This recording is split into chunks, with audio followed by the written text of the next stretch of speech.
World government has been declared by some of the greatest leaders and influential minds of the last century.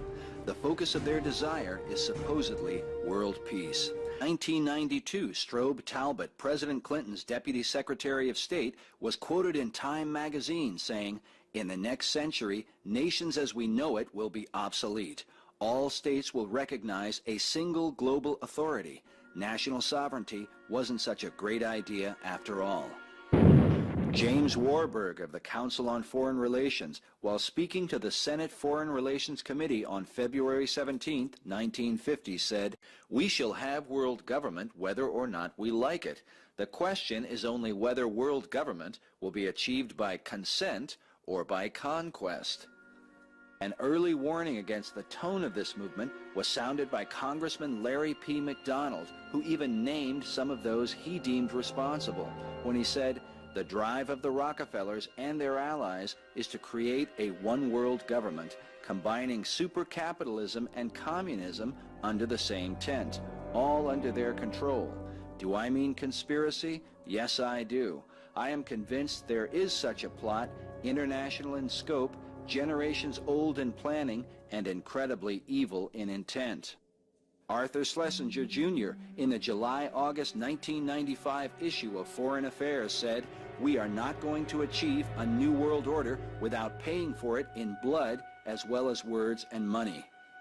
Decades earlier, famed author H.G. Wells, who wrote such works as The Time Machine and The Invisible Man, was also a member of a controversial group known as the Fabian Socialist Society.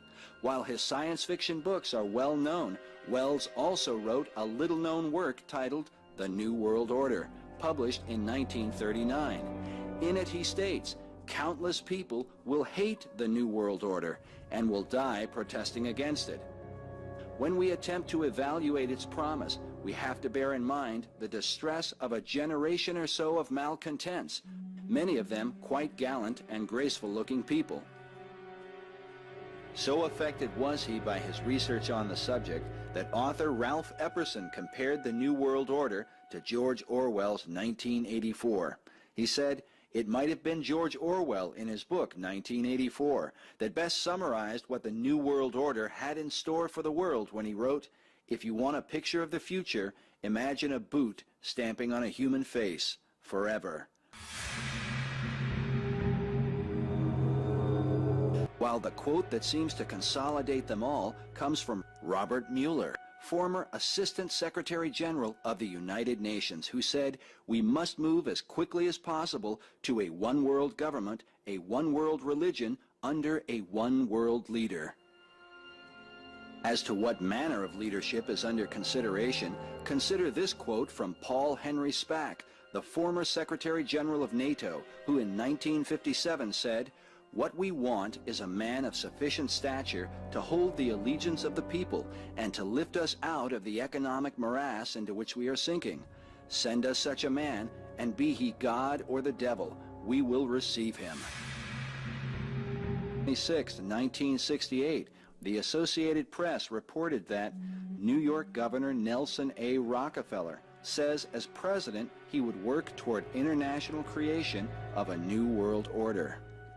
In 1976, a new document surfaced that was called the Declaration of Interdependence.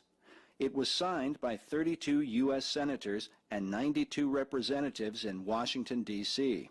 It read, in part, "2 centuries ago, our forefathers brought forth a new nation. Now we must join with others to bring forth a new world order."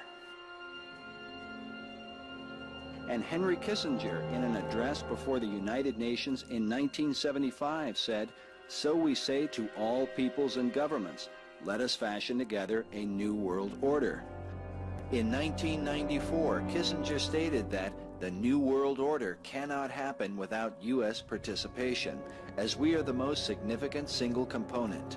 Yes, there will be a New World Order, and it will force the United States to change its perceptions. Also, before the United Nations in 1979, Cuban dictator Fidel Castro said, "We must establish a new world order based on justice, on equity, and on peace."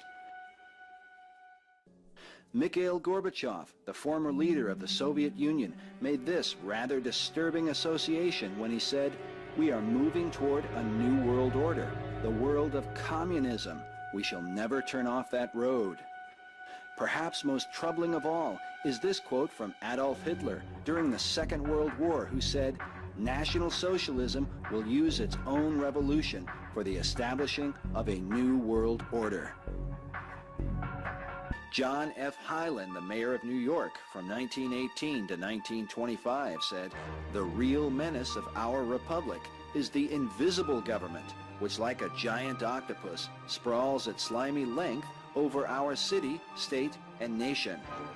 World War II General Douglas MacArthur said, "I am concerned for the security of our great nation, not so much because of any threat from without, but because of the insidious forces working from within."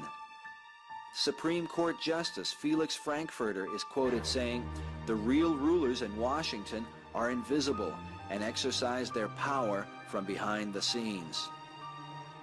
Even President Woodrow Wilson supported such claims. Today, the White House website reports that Wilson, quote, "asserted international leadership in building a new world order."